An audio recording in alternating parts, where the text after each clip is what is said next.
Welcome, today in front of me OPPO A53s, and I'll show you how to unmute ringtone on this device. So first you should go to the settings application, and now just go to the sounds and vibration section.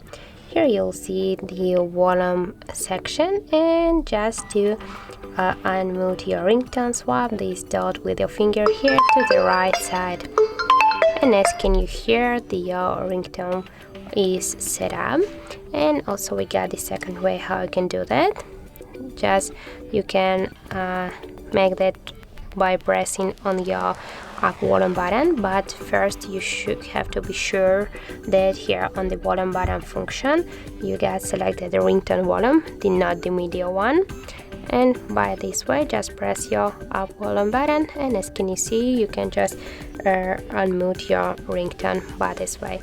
And also the third way how you can do that, just tap here on one from your press one from your volume buttons, go here to the two dots or icon, and just swipe with a finger here up, and you'll just unmute your ringtone.